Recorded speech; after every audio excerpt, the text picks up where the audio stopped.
Pinutol nila eh. Ngayon, ulitin ko. Kaya mo lang. Baka mag-ingay siya tayo. Wala dito sa bed. Ito nga, Juan. Alam mo, yung bayan natin ay nakataklang magkaroon ng malaking pagbabago. Ngunit, pilit itong itinatago ng deep state eh. Marapat lang sigurong malaman ng mga Pilipino, gaya ng kalayaan natin sa pananalapi, pagpigil ng paglago sa teknolohiya, at sa pagbabagong panahon ng kasaganaan.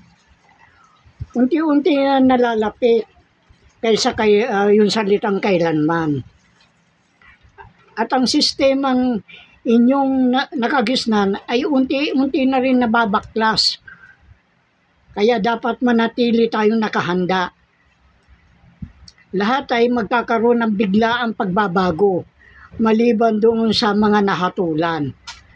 Nakahanda ba kayo? Kasi yung mga kwan na yan, yung sinasabi kong mga nahatulan, mangingitim ang mukha niya eh. Kaya sinasabi ko, hindi lahat ng mahirap ay mabibiyayaan. Ang bagay na ito ay ayaw ipahayag ng mainstream media, mga vlogger, mga troll. Sapagkat sila man ay kasabwat ng mga sindikatong sa gobyerno. Kaya ang mga ito ay parang mga pawn sa chest na nagtutulak ng paggambala sa pag-usad tungo sa pagbabago ng bayan natin. Parang isang malabong salamin sa screen, ngunit ang katotohanan ay nasa harap na natin mismo. Oras na ng pagtutuos ang labanan ng tama at maling paniniwala. Ano ba ang kahulugan ng kalayaan ng pananalapi? Ito yung pagkakaroon ng kakayahan makagawa ng desisyon sa pananalapi na walang hadlang kung ano ang gagawin. Gaya ng IMF, pautangin nga niya ang isang bansa, pero siya naman ang magdidikta kung anong gagawin.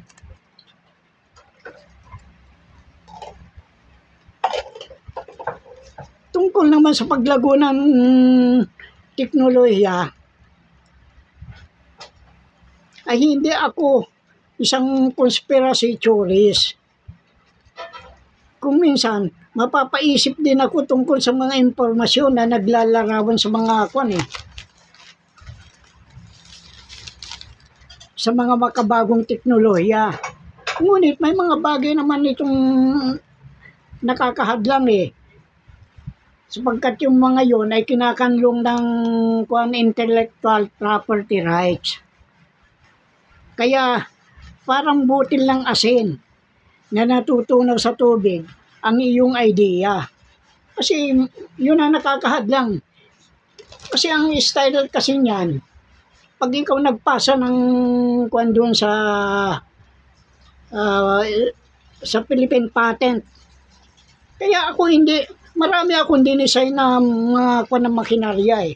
Pero yan, pag nagpasa ka noon, ng design mo, ikukuha nila. Ang tanong nila sa inyo, magkano ba ang kikitain mo sa loob ng 1 taon? Pag sinabi mong mga 1 milyon, ang sasabihin sa iyo, kaya mo ba magbigay ng 10 milyon para approvean namin ito? Ganyang kababoy yung Philippine patent na yan. Kaya yung mga nakaka-invento dito sa Pilipinas, naglalayasan dito. Doon nila sa ibang bansa, doon nila pinapatent yan. Ngayon, pag nakakuan naman, yung design mo, paiiwan doon. Ngayon, ang gagawin naman ng mga kulukoy na yun, patay na Hanggang ano na yun, siguro tayo. Ituloy mo.